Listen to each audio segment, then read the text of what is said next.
Isa, an employee at the bakery, always covers the machine with a safety net before starting it up. However, this small action has drawn the ire of her supervisor, Anna. Anna believes it is unnecessary and slows down production efficiency. She scolded Lisa harshly and demanded that she, as the team leader, take the lead in stopping the use of the safety net. Lisa refused to comply and argued that not using the safety net violated occupational safety and health regulations. But Anna didn't care about that. She only cared about performance. She even threatened Lisa, saying, "If you don't improve your production efficiency, I'll fire you and cut your salary." Lisa was furious but continued working with a mix of frustration and anger. Just before starting the machine, Lisa defiantly looked at Anna and then put the safety net back in place. Seeing this, the other employees followed suit and put the safety nets back on. This enraged Anna, who stormed over to Lisa and demanded to teach her a lesson. She first opened the safety net and told Lisa, "If you want to add anything or make any adjustments, just put it in directly." She demonstrated as she spoke, but Death seemed unwilling to let her off so easily this time.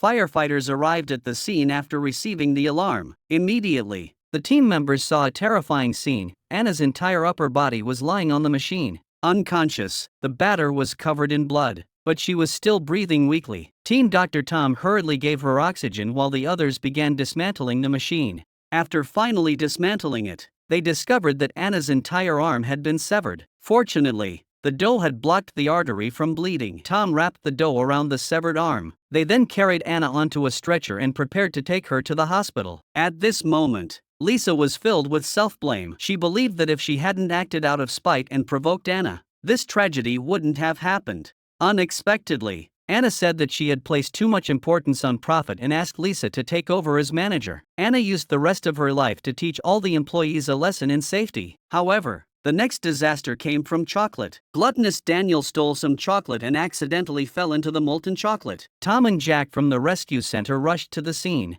The boss, Steven, said that his chocolate had a rich flavor and was among the best in the country. So the molten chocolate was very thick and sticky. This made it difficult for them to pull Daniel out. At this point, Daniel's body was under pressure, and his blood couldn't circulate normally. If they didn't get him out immediately, he would soon fall into a coma. After setting up the ladder, the firefighters worked together to try to pull him up, but they failed. Even the firefighters almost fell in. It was clear that this was a physical principle. Pulling someone upward creates a low-pressure zone, and low pressure creates a counterforce. Just like a chocolate swamp, the firefighters could only insert an oxygen tube into Daniel's mouth so that even if he sank completely, he could at least breathe and give them some time to think of other solutions. Then Captain David pushed over a bucket of cocoa butter and added it to the chocolate lava. Team Dr. Nick saw this and immediately praised the captain's professionalism. It turns out that cocoa butter can dilute chocolate and reduce its viscosity. Nick quickly stirred it with a stick, and this trick worked. Daniel was soon pulled out,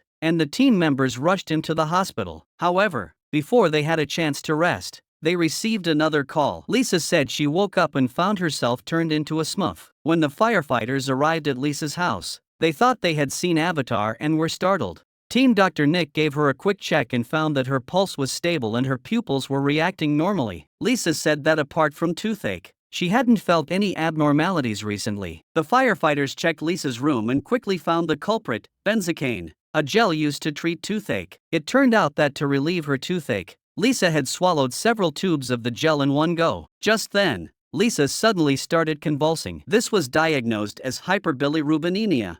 A blood gas analyzer confirmed that her methemoglobin levels were as high as 60% and still rising. It had to be lowered immediately. Otherwise it would be fatal if it exceeded 70%. The cause was her excessive intake of benzocaine, which inhibited the production of red blood cells in her body, causing her skin to turn blue. Nick then injected her with methylene blue, which reduces iron levels in the body and restores the blood to its normal red color. When Lisa woke up again and found that her skin had returned to normal, she finally breathed a sigh of relief. On the other side, hairdresser Tony fainted when he took one look at Lisa's hair. Lisa had just had her hair done at this hair salon a few days ago, but she had been suffering from excruciating headaches ever since she returned home. She asked Tony to redo her hair, but Tony explained that it would feel tight at first and would be fine in a few days. Lisa threatened to give him a bad review and insisted that Tony redo it immediately. Tony had no choice but to comply, but as soon as he opened Lisa's hair, He immediately showed a look of horror and then fell to the ground. Lisa quickly called 911. The firefighters arrived at the scene and checked Tony,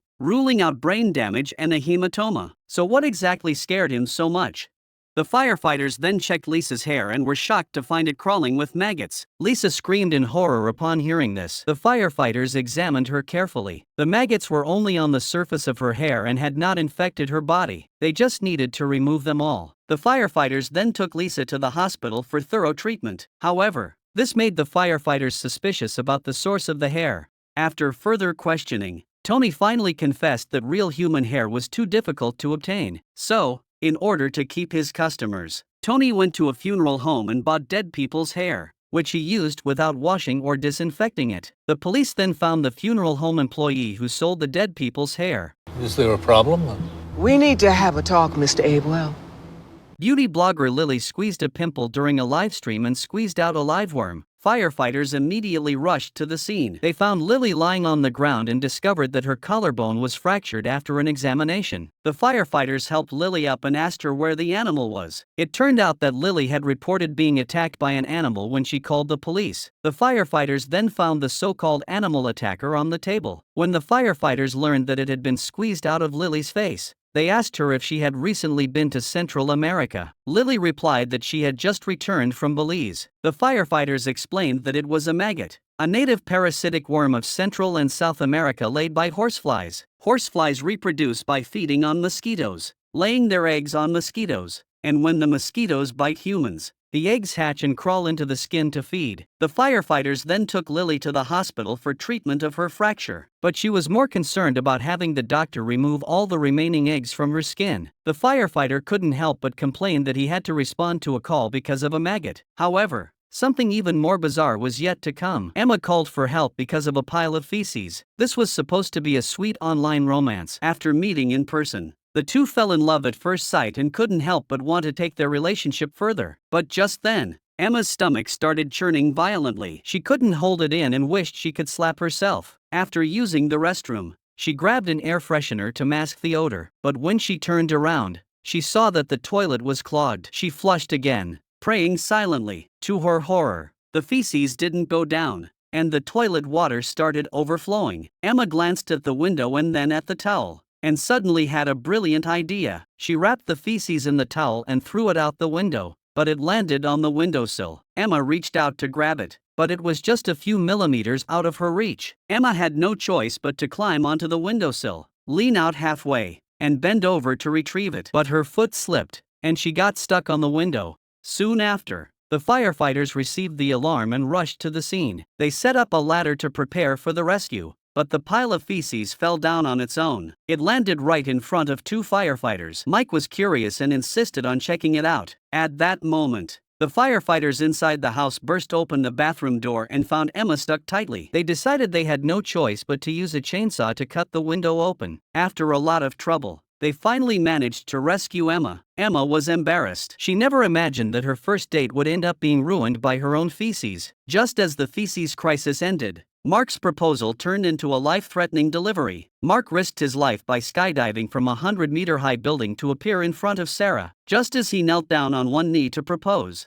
an accident occurred. The unfastened parachute cord got caught on a speeding car. Coincidentally, the driver had just robbed a bank and was speeding recklessly, putting Mark's safety in jeopardy. Under the immense friction and impact, the car left a trail of blood in its wake. Sarah was terrified and chased after the car while calling the police. The police caught up and used a loudspeaker to tell the robber that the money he had stolen was fake and not to waste his time. The robber believed them and quickly fired his gun to check, only to fall into the police's trap. After the robber lost focus, he crashed directly into the large truck ahead. At that moment, firefighters arrived at the scene and worked with the police to successfully subdue the robber. The paramedics immediately checked Mark's condition. He had an open fracture in his thigh. His arm was twisted like a pretzel, and his entire body was covered in blood and flesh. Despite his injuries, Mark was still tightly holding onto the ring. When Sarah arrived, he mustered all his strength to ask the long-awaited question, "Will you marry me?"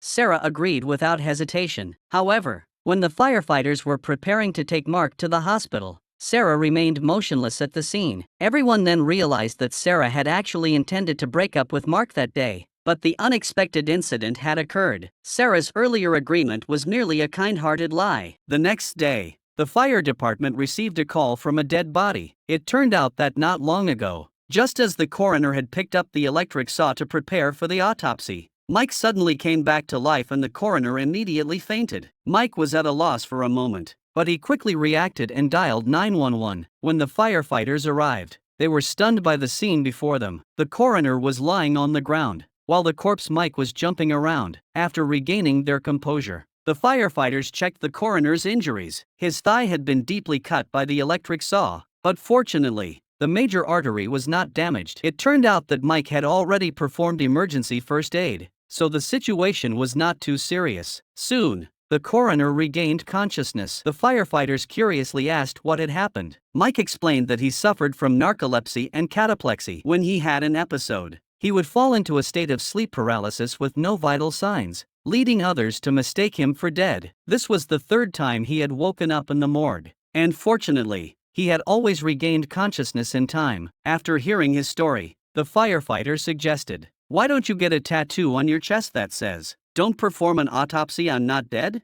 However, Mike didn't want anyone to know because every time he came back from the dead, he felt like he had become a different person, and every rebirth made him appreciate life even more. Mike felt that this was a cruel joke played by God, and he enjoyed the process before he actually died. That day, Emma and Lily were on their way home from work when suddenly the road ahead collapsed and dozens of tons of oil gushed out from underground. What's worse, when the airbags deployed, Lily was stabbed in the chest by a pen. Emma, the driver, quickly called for help. The firefighters arrived at the scene after receiving the alarm. It turned out that an underground oil pipeline had ruptured, and the huge pressure caused the oil to gush out from under the manhole cover. One team member suggested using a chainsaw to cut open the trunk, but Captain Tom immediately rejected the idea. The sparks from the chainsaw could ignite the volatile petroleum vapors. Another team member suggested breaking the sunroof glass and pulling the two out from above. However, doing so would instantly submerge them in oil. The only option was to seal the manhole cover first before attempting rescue. Meanwhile, Lily's condition worsened. She choked on a mouthful of blood,